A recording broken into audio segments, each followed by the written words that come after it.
तो dear students, welcome back to my channel SK maths academy. तो आज हम करेंगे 11th क्लास की एक्सरसाइज 12.2। बिल्कुल आसान सी एक्सरसाइज है, जैसे कि आपने 10th क्लास में 7th चैप्टर करा था, उसमें डिस्टेंस फॉर्मूला पढ़ा था। बिल्कुल वही कंसेप्ट है, बस अब की बार कोऑर्डिनेट्स एक्स और वाई में नहीं, एक्स वाई और जेड में होंगे। कैसे? जैसे मैं एक क्वेश्चन करके दिखाता हूँ, या फिर पहले फॉर्मूला बताता हूँ। जैसे x1, y1, x2, y2, इन दोनों के बीच में अगर आपको डिस्टेंस निकालना होता था तो आप कैसे निकालते थे? फॉर्मूला होता था ना, x1 माइनस x2 का square plus y1 minus y2 square और ऊपर square root. x2 minus x1 का square plus y2 minus y1 का स्क्वायर पढ़ा होगा आपने, मतलब मैंने x1 माइनस x2 लिखा है, आपने x2 माइनस x1 पढ़ा होगा। उससे फर्क नहीं पड़ता, या तो x1 माइनस x2 कर लो या तो x2 माइनस x1 कर लो, इधर भी सेम, उससे कुछ फर्क नहीं पड़ता, क्योंकि स्क्वायर क्वांटिटी है। अगर नेगेटिव भी आएगा वो भी क्या हो जाना है? पॉजिटिव हो जाना है।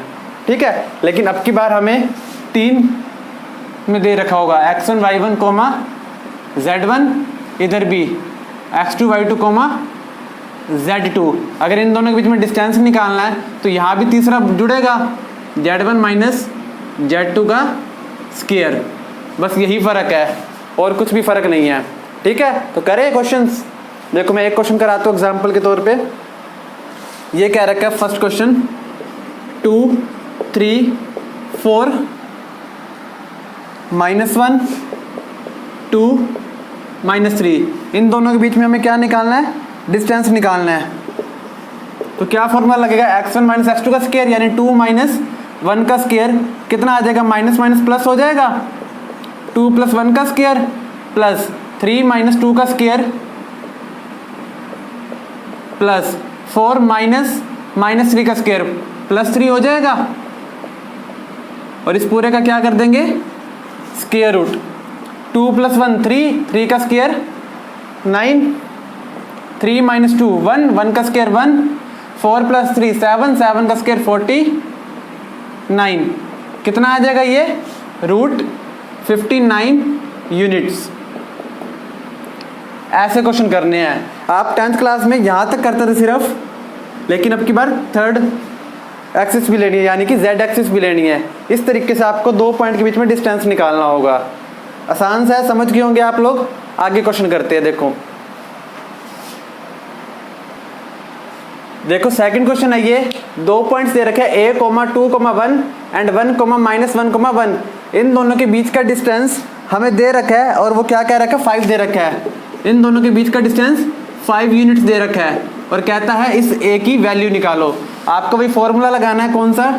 डिस्टेंस वाला। a माइनस 1 का स्क्वायर प्लस 2 में से -1 घटाना, तो 2 प्लस 1 हो जाएगा, प्लस 1 माइनस 1 का स्क्वायर 0, ऊपर स्क्वायर रूट, और डी की वैल्यू कितनी दे रखी है? 5।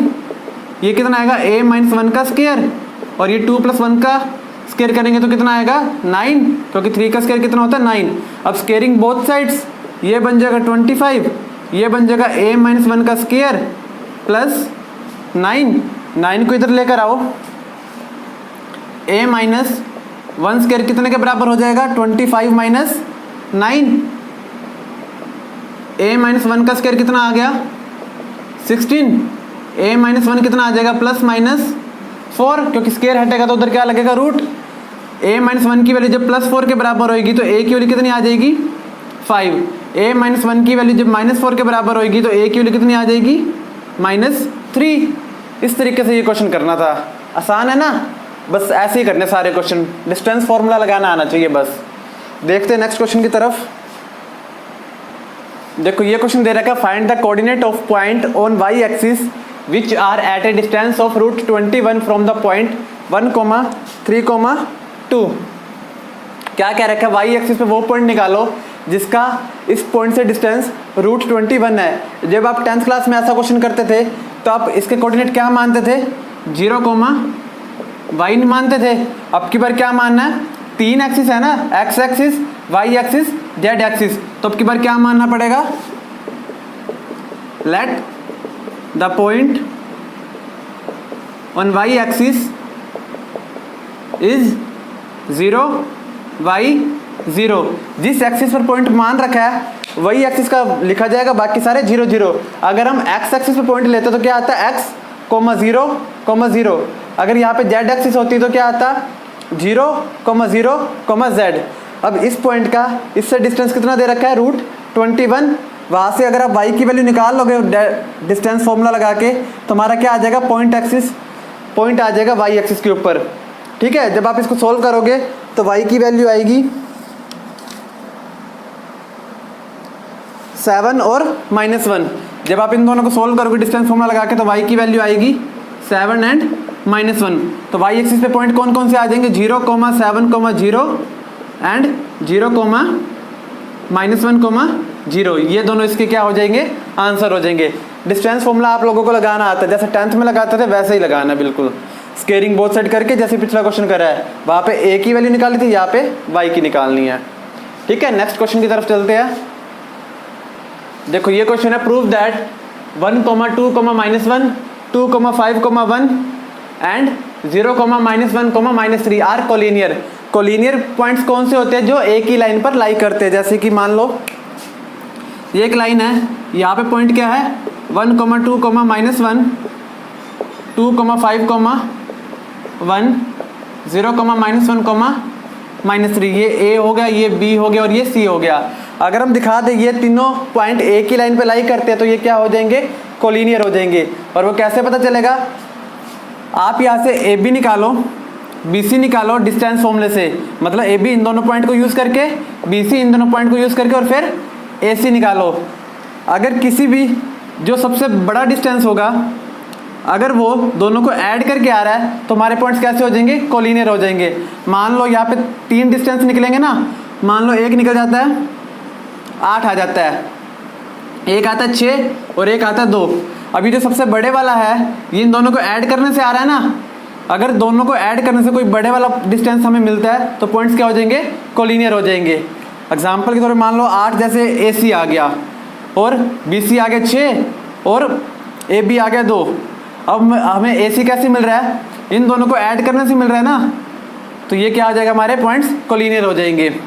किसी भी 2 डिस्टेंस को ऐड करने से अगर हमें तीसरे वाला मिलता है तो वो पॉइंट्स कैसे होते हैं कोलिनियर होते हैं। आपको तीनों डिस्टेंस पहले निकालने पड़ेंगे। ठीक है, चलते हैं नेक्स्ट क्वेश्चन की तरफ। देखो ये क्वेश्चन है 1, 2, 3 -2, 3, 4 and 7, 0, 1 lie on straight line. ये तीनों पॉइंट एक स्ट्रेट लाइन पे लाई करने चाहिए। सेम पहले जैसा क्वेश्चन है जो कोलिनियर वाला था वही है, 3 डिस्टेंस निकालने पड़ेंगे AB, BC एंड AC। अगर किसी 2 को ऐड करके तीसरे वाला डिस्टेंस आ रहा है तो हमारे ये पॉइंट्स कैसे हो जाएंगे स्ट्रेट लाइन पे लाई करेंगे। प्रूव दैट है तो पक्का 2 को ऐड करने से तीसरे वाला आंसर जरूर आएगा। ठीक है, 2 डिस्टेंस को ऐड करने से तीसरे वाला आंसर जरूर आएगा। जैसे इन दोनों के बीच का डिस्टेंस निकाला, इन दोनों के बीच का डिस्टेंस निकाला, इन दोनों के बीच का डिस्टेंस निकाला, इन दोनों के बीच का डिस्टेंस प्लस इन दोनों के बीच का डिस्टेंस इज इक्वल टू में ये आ जाता है। तो क्या करेंगे स्ट्रेट लाइन पे लाई करते हैं। जरूरी नहीं है कि इन दोनों का प्लस इन दोनों का इसके बराबर आए, हो सकता है इन दोनों का डिस्टेंस प्लस इन दोनों का डिस्टेंस बराबर है इन दोनों के डिस्टेंस के बराबर। ठीक है, वो आपको देखना है कोई भी 2 डिस्टेंस को ऐड करने से तीसरे के बराबर आ जाए तो पॉइंट्स क्या करेंगे स्ट्रेट लाइन पे लाई करेंगे। ठीक है, चलते हैं नेक्स्ट क्वेश्चन की तरफ। देखो ये 6th का फर्स्ट पार्ट है, 3 पॉइंट्स दे रखे हैं 1, -1, 5, 3, 1, 3, 9, 1, -3। कहता है शो करो कि तीनों वर्टिसेस इक्विलेटरल ट्रायंगल के है। इक्विलेटरल ट्रायंगल के इसका मतलब क्या है कि AB, BC और AC जो 3 साइड्स होती है वो तीनों की तीनों क्या आएंगी बराबर आएंगी, क्योंकि इक्विलेटरल ट्रायंगल की जो साइड्स होती है वो क्या होती है बराबर होती है। आप इसको A, B, C मान लो। यहाँ पे 1, -1, 5, यहाँ पे 3, 1, 3 और यहाँ पे 9, 1, -3। AB निकलेगा डिस्टेंस फॉर्मूले से, BC निकलेगा डिस्टेंस फॉर्मूले से और AC निकलेगा डिस्टेंस फॉर्मूले से। वो निकाल के आपकी तीनों सेट्स क्या आनी चाहिए बराबर होनी चाहिए, इससे ये क्वेश्चन शो हो जाएगा। मैं आपको क्वेश्चन सोल्व करके नहीं दिखा रहा क्योंकि ये क्वेश्चंस आपको अच्छे से सोल्व करने आते हैं, बस एक टर्म ही तो ज़्यादा जुड़ी है ना। तो ये क्वेश्चंस आप खुद करना। ठीक है, आगे चलते हैं। देखो ये 3 क्वेश्चन दे रखे हैं 0, 7, 10, -1, 6, 6, -4, 9, 6। 3 पॉइंट है। कहता है शो करो ये तीनों पॉइंट कौन सी ट्रायंगल के है, आइसोसेलेस ट्रायंगल के है। अगर आइसोसेलेस ट्रायंगल के तो क्या शो करना पड़ेगा, कोई भी दो साइड्स हमारी क्या आ जाएंगी, बराबर आ जाएंगी। अगर कोई भी दो साइड्स बराबर आती है तो इससे शो हो जाएगा कि ये तीनों पॉइंट्स आइसोसेलेस ट्रायंगल के है। एक ट्रायंगल बना लेना, इन तीनों पॉइंट को लोकेट कर देना 0, 7, 10, -1, 6, 6 एंड -4, 9, 6। इन तीनों में से कोई भी दो साइड्स बराबर आ जाती है तो ये ट्रायंगल कैसी हो जाएगी, आइसोसेलेस ट्रायंगल हो जाएगी। ठीक है, चलते हैं नेक्स्ट क्वेश्चन की तरफ। देखो ये 3 पॉइंट दे रखे 3, 6, 9, 10, 20, 30, 25, -41, 5। ये 3 पॉइंट दे रखे, कहता है शो करो ये तीनों पॉइंट राइट एंगल ट्रायंगल के है। राइट एंगल ट्रायंगल वो होती है जिस पे पाइथागोरस थ्योरम अप्लाई करी जा सकती है। तो आपको करना पड़ेगा ABC, किसी को भी मान सकते हो आप, AB निकालो, BC निकालो और AC निकालो। 3 डिस्टेंस आएंगे, उनमें जो सबसे बड़े वाला होगा मान लो 25 आ जाता है, उनमें सबसे बड़े वाला क्या है, 25 आ जाता है। तो सबसे बड़े वाला जो होगा बचे हुए दो का स्क्वायर करके ऐड करने से बनता है, तो ये ट्रायंगल कैसी हो जाएगी, पाइथागोरस थ्योरम हो जाएगी। मान लो 3 आते हैं, 25, 16 और 5, 4 और 3 ये आ जाते मान लो। तो यहाँ पे क्या होगा, सबसे बड़े वाला 5 है, 5 का स्क्वायर, अगर वो इन दोनों के स्क्वायर को ऐड करने से बनता है, दोनों के स्क्वायर को ऐड करने से, दोनों का स्क्वायर कर दिया और दोनों को ऐड करने से बनता है तीसरे वाला जो सबसे बड़ा होता है। ऐसी कंडीशन हो जाती है, पाइथागोरस थ्योरम लग जाती है, तो उसको क्या कहेंगे, राइट एंगल ट्रायंगल कहते हैं। तो ऐसे हमारी क्या शो हो जाएगी, राइट एंगल ट्रायंगल हो जाएगी। सबसे पहले आपको AB, BC, AC निकालना पड़ेगा, और जो सबसे बड़े वाला डिस्टेंस होगा वो क्या करेगा, बाकी के बचे हुए दोनों के स्क्वायर को ऐड करने से बड़े वाले का स्क्वायर के बराबर आनी चाहिए। ये मैंने सिर्फ एग्जांपल लिया अपने तौर से, आपके अलग अलग आ सकते हैं ये, ठीक है, सिर्फ समझाने के लिए। चलते हैं नेक्स्ट क्वेश्चन की तरफ। देखो ये 4 पॉइंट्स है, -1, -2, -1, 1, -2, -5, 4, -7, 8, 2, -3, 4। कहता है शो करो कि ये हमारे वर्टिसेस किसके है, पैरेललोग्राम के है। पहले पैरेललोग्राम बनाते हैं। पैरेललोग्राम की जो नेमिंग होगी ना वो आपको ऑर्डर वाइज लेनी है। अगर यहाँ पर A है तो A के बाद B आना चाहिए, B के बाद C इधर आना चाहिए, इधर नहीं डालना, C के बाद D, A B C D। अगर आप ऐसे लेना चाहते हो तो A B C D। अगर A यहाँ से स्टार्ट करते हो तो A B C D या फिर A B C D। मतलब आपका ऑर्डर टूटना नहीं चाहिए। ऐसे नहीं हो सकता कि A इधर, B इधर, फिर C इधर, D इधर ले लो, ऐसे नहीं लेना, क्योंकि वो बनेगा ही नहीं क्वाड्रिलेटरल। देखो ऐसे हो जाएगा ना, A B C D। तो नेमिंग जो वो रेगुलर होनी चाहिए, A B C D cycle में। उसके बाद पॉइंट्स लोकेट करो, -1, -2, -1, 1, -2, -5। जैसे ऑर्डर में दे रखे वैसे ही लोकेट करने हैं। 4, -7, 8 एंड 2, -3, 4। आपको शो करने की ये पैरेललोग्राम आएगा। तो आप AB निकालो, BC निकालो, CD निकालो और AD निकालो डिस्टेंस फॉर्मूले से। ये चारों आपस में AB बराबर आना चाहिए CD के और AD बराबर आना चाहिए BC के। और फिर डायगोनल भी निकालो, AC और BD आपस में बराबर नहीं आने चाहिए, ठीक है। तो वो क्या हो जाएगा, हमारा पैरेललोग्राम हो जाएगा। अगर आमने सामने की साइड्स जो बराबर आ जाती है तो वो क्या हो जाएगा, हमारा पैरेललोग्राम हो जाएगा, ठीक है। अगर आप डायगोनल्स नहीं भी निकालोगे तो भी चल जाएगा, बस AB CD के बराबर आना चाहिए और AD BC के बराबर आना चाहिए, ठीक है। इससे हमारा पैरेललोग्राम शो हो जाएगा। अगला देखते हैं। अगला दे रखा है रोम्बस।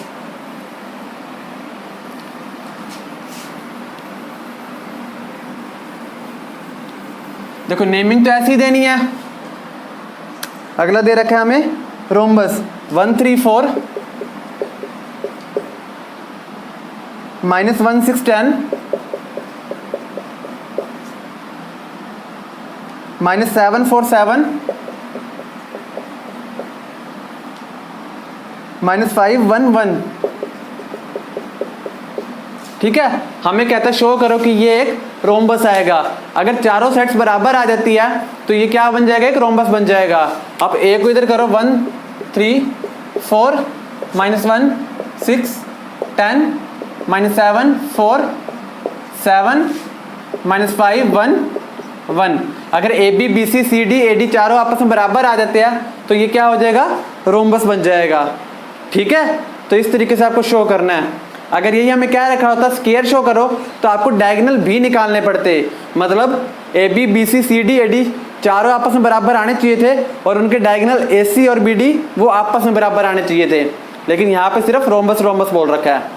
ठीक है, इसमें बस एक बात ध्यान रखनी है, ये जो नेमिंग है ये ऑर्डर में होनी चाहिए और पहला पॉइंट पहले को, दूसरा पॉइंट दूसरे को, तीसरा पॉइंट तीसरे को, चौथा पॉइंट चौथे को। ठीक है, आगे चलते हैं। कहता है ये 4 पॉइंट्स दे रखे, शो करो कि ये एक स्क्वायर है। बताया था अभी स्क्वायर के लिए क्या करना है। देखो क्वाड्रिलेटर बनाना पड़ेगा आपको, ऑर्डर में नेमिंग देनी पड़ेगी ए बी सी डी और आप पे ऑर्डर वाइज पॉइंट लोकेट करने पड़ेंगे। -2 4 1, फिर सी -1 5 5 2 2 5। कहता है शो करो कि ये स्क्वायर है, तो चारों साइड्स आपस में बराबर आने चाहिए, ए सी और बी डी आपस में बराबर आने चाहिए। जरूरी नहीं है कि ऐसा बिल्कुल भी नहीं है कि 6 की 6 साइड्स आपस में बराबर आनी चाहिए, ऐसा नहीं। A B B C C D A D चारों आपस में बराबर और ये दोनों आपस में बराबर। मान लो ये 4 4 4 और ये 4 आ गई, तो ये हमारी डायगोनल कैसी कैसी आ सकती है, 4√2 और 4√2। डायगोनल आपस में बराबर और साइड्स आपस में बराबर होनी चाहिए, तो ये क्या बन जाएगा, स्क्वायर बन जाएगा। ठीक है, चलते हैं नेक्स्ट क्वेश्चन की तरफ। देखो कहता है show that -1 4 -3 is the circumcentre of the triangle formed by the points 3 2 -5 -3 8 -5 3 2 -1। देखो सर्कमसेंटर क्या होता है,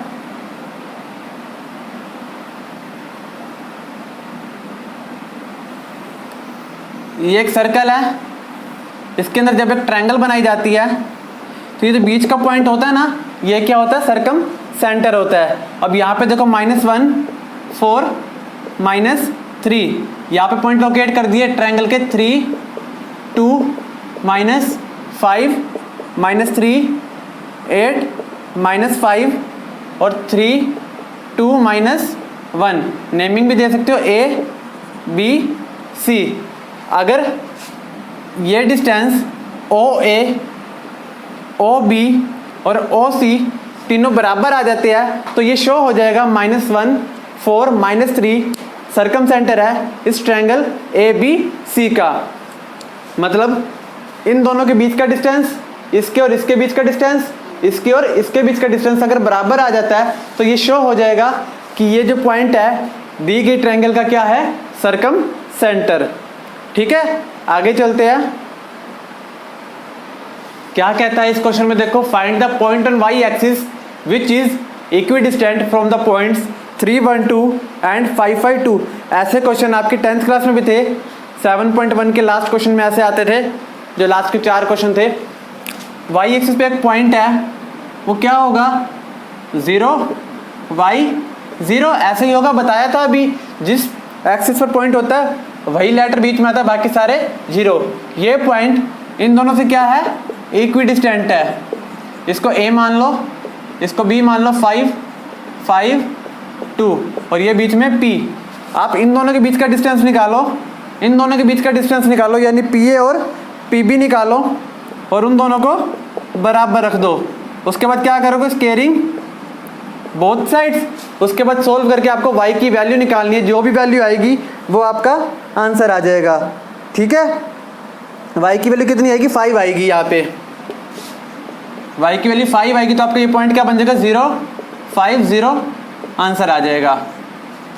ठीक है, इस तरीके से ये क्वेश्चन करना है। ये सारे क्वेश्चन आपने 10th में कर रखे हैं, इसलिए मैं करवा नहीं रहा, मेरे को पता है आप लोग कर लोगे ये खुद।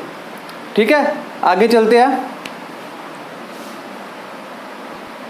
देखो इस क्वेश्चन में क्या कह रखा है, find the perpendicular distance of the point a, b, c from the coordinate axis.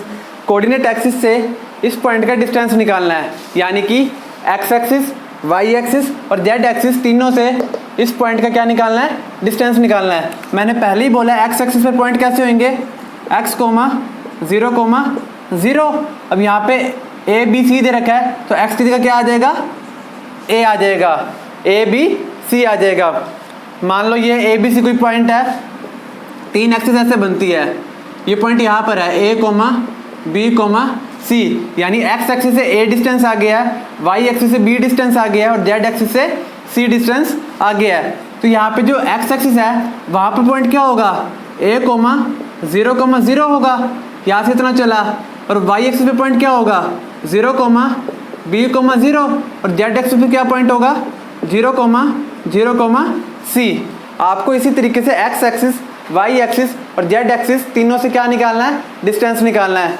यानी एक बार इन दोनों के बीच का डिस्टेंस, एक बार 0,b,0 इन दोनों के बीच का डिस्टेंस, एक बार 0,0, सी इन दोनों के बीच का डिस्टेंस। इस पॉइंट का डिस्टेंस इन तीनों के बीच में निकालना है, ठीक है। इस पॉइंट का डिस्टेंस इन तीनों से निकालना है। एक बार एक निकाल के दिखा देता हूँ। देखो ए में से ए जाएगा तो 0 का स्क्वायर, बी में से 0 जाएगा तो बी स्क्वायर, सी में से 0 जाएगा तो सी स्क्वायर, तो B square plus C square under the root answer आएगा। ये देखो a माइनस ए का स्क्वायर प्लस b माइनस 0 का स्क्वायर प्लस c माइनस 0 का स्क्वायर अंडर द रूट, ये क्या हो जाएगा 0 plus B square plus C square, B square plus C square answer आ जाएगा। इन दोनों के बीच का डिस्टेंस, इन दोनों के बीच का फिर निकालना है, ठीक है। इस तरीके से ये क्वेश्चन करना है। आगे देखते हैं। 15th क्वेश्चन है, find the locus of the point which is equidistant from the point 0, 2, 3 and 2, -2, 1। क्या करना है, एक पॉइंट निकालना है जो इन दोनों पॉइंट से क्या हो, इक्विडिस्टेंट हो। मान लो वो पॉइंट क्या है, x, y, z। एक्चुअली वो पॉइंट नहीं निकालना, उस पॉइंट का लोकस निकालना, यानी x, y, z की फॉर्म में इक्वेशन निकालनी है।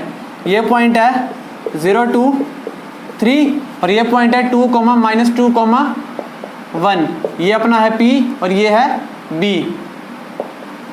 अब P A के बीच में डिस्टेंस निकालो, P B के बीच में डिस्टेंस निकालो फॉर्मूला लगा के, फिर दोनों को बराबर रखो क्योंकि इक्विडिस्टेंट है। फिर स्केयरिंग बोथ साइड्स करो, टर्म्स आ जाएंगी x square, y square, z square में, और फिर उसको अरेंज करके आपका एक आंसर आ जाएगा। कैसा आंसर आएगा वो देखो, कुछ इस तरीके का आंसर आएगा, x minus 2y minus z plus 1 is equal to में 0, क्योंकि इन दोनों के बीच में x स्क्वायर y स्क्वायर वाली टर्म्स बनेंगी, यहाँ भी x स्क्वायर y स्क्वायर जैसी टर्म्स बनेंगी और वो आपस में क्या हो जाएंगी, कैंसिल आउट हो जाएंगी, ठीक है। इस तरीके से आपको ये क्वेश्चन करना है। आगे चलते हैं। देखो ये क्वेश्चन है, find the equation of the set of points which are equidistant from the points 1, 2, 3 and 3, 2, -1। Same पहले जैसा क्वेश्चन है। क्या करना है इसमें, यहाँ पे एक पॉइंट मान लेना x, y, z। यहाँ पे क्या है 1, 2, 3, यहाँ पे है 3, 2, -1। ये P, ये A और ये B, P है ये। कहते हैं find the equation of the set of points which are equidistant from the points 1, 2, 3 and 3, 2, -1। इन दोनों के बीच का डिस्टेंस और इन दोनों के बीच का डिस्टेंस बराबर है। पी ए निकालो डिस्टेंस फॉर्मूले से, पी बी निकालो डिस्टेंस फॉर्मूले से, दोनों को बराबर रखो, देन स्केयरिंग बोथ साइड्स और अपनी टर्म्स को अरेंज करो इधर उधर ले जाके इक्वल्स के, आपका आंसर आ जाएगा। एक इक्वेशन बन जाएगी x square y square z square में, ठीक है। आसान क्वेश्चन है। आपको x y z की वैल्यू नहीं निकालनी, सिर्फ इक्वेशन निकालनी है। वो P A equal to P B से बन जाएगी जब आप स्केयरिंग बोथ साइड करोगे तो, ठीक है। इस तरीके से आपको क्वेश्चन करना है। नेक्स्ट क्वेश्चन देखो find the locus of a point P which moves in such a way that 2 times of PA is equal to 3 times of PB, where A -2, 1, 3 and B 3, -1, 2 are given points। बिल्कुल same question है पहले जैसा, equation ही बनानी है। पहले वाले question में आपने क्या करता, PA is equal to PB, अब की बार क्या करना है 2PA is equal to 3PB। मान लेना P बीच में कोई पॉइंट है यहाँ पे x, y, z। A point यहाँ पर है -2, 1, 3। B पॉइंट यहाँ पर है कहीं 3 -1 2। अब पी ए का डिस्टेंस निकालो, पी बी का डिस्टेंस निकालो और दी गई इक्वेशन में पुट करो।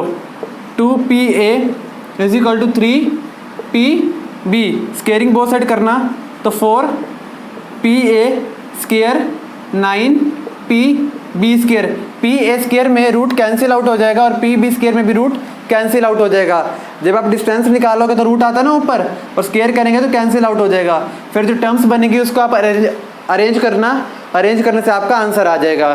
ठीक है, इस तरीके से आपको यहाँ पे PA और PB की वैल्यू पुट करनी है बस। ठीक है, आगे चलते हैं।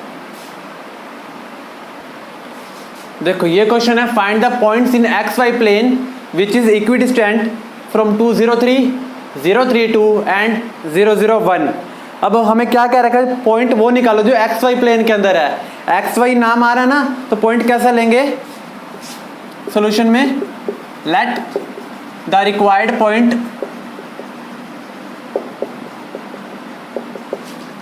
x, y, 0। XY प्लेन है तो x, y, 0।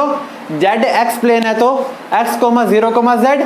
और YZ प्लेन है तो x, 0, y, z। अब ये x, y, 0 पॉइंट का डिस्टेंस 203, 032 एंड 001 तीनों से क्या है, बराबर है।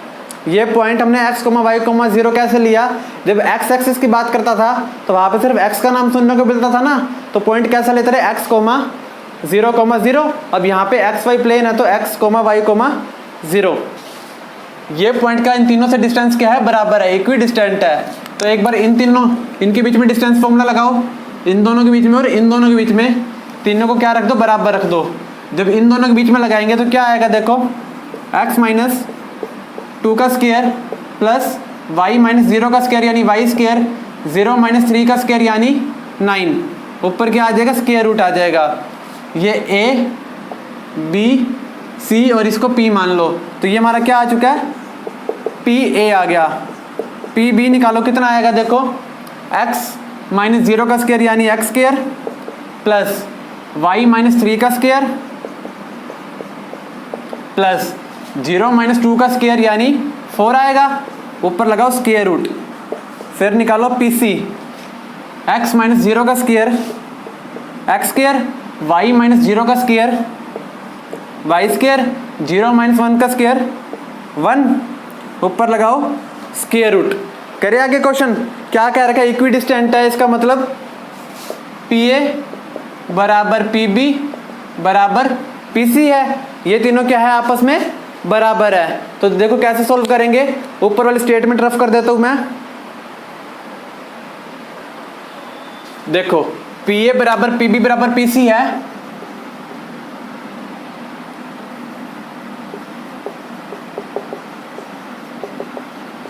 तो इनके स्क्वायर भी आपस में क्या होंगे, बराबर होंगे। PA square PB square is equal to PC square. करो, इसका स्क्वायर करेंगे तो कितना आएगा, x - 2 का square plus y square plus 9 is equal to, इसका स्क्वायर क्या होगा, x स्क्वायर प्लस y - 3 का स्क्वायर प्लस 4। इसका स्क्वायर करेंगे तो x square plus y square plus 1, ये बन जाएगा। उसके बाद देखो इसका कोई काम नहीं है। अब ये तीनों मैं ऊपर लिख चुका हूँ, एक बार इन दोनों को लो और एक बार इन दोनों को लो और अपना आंसर निकालो। जब हम इन दोनों को लेंगे तो कितना आएगा, देखो खोलो इसको, x square plus 4 - 2 2 4x, identity लगाई है a - b होल स्क्वायर की, plus y square plus 9 is equal to, ये क्या दे रखा है, x square plus y square plus 1। x square से x स्क्वायर गया, y स्क्वायर से y स्क्वायर गया, कितना बचा, 4 - 4x plus 9 is equal to में 1। -4x की वैल्यू कितनी आ गई, 1 - 9 - 4, -4x की वैल्यू कितनी आ गई, माइनस की 12, x की वैल्यू कितनी आ गई, 3। ठीक है इतना। अब इन दोनों को लेके सॉल्व करो, इसको रफ कर देता हूं मैं।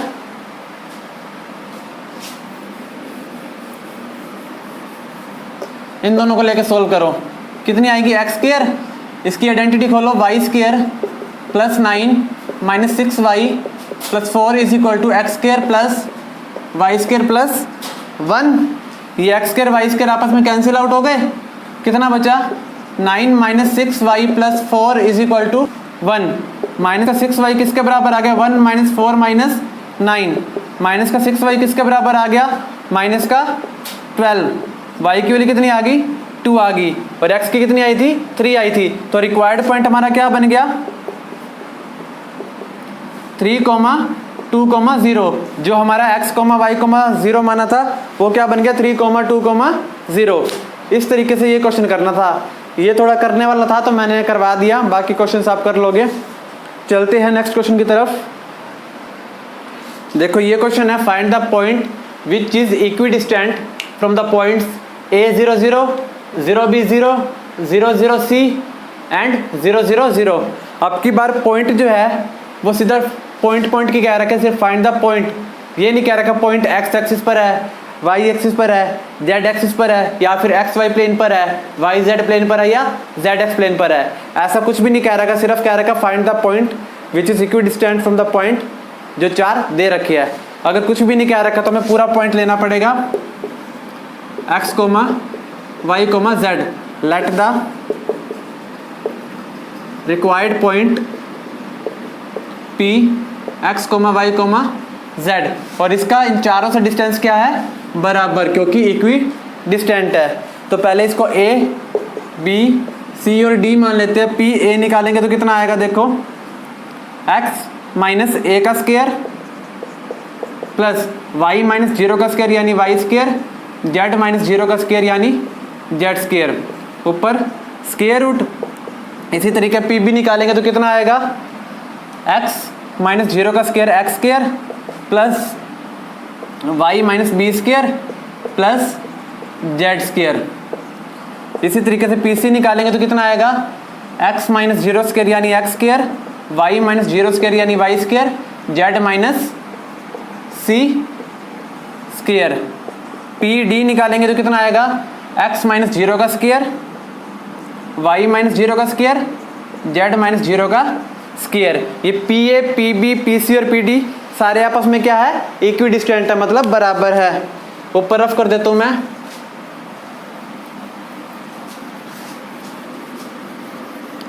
इसका मतलब क्या है pa, pb, pc, pd बराबर है, मतलब इनके स्क्वायर भी बराबर होंगे। pb square, pc square, pd square, इन सब के स्क्वायर बराबर रखो।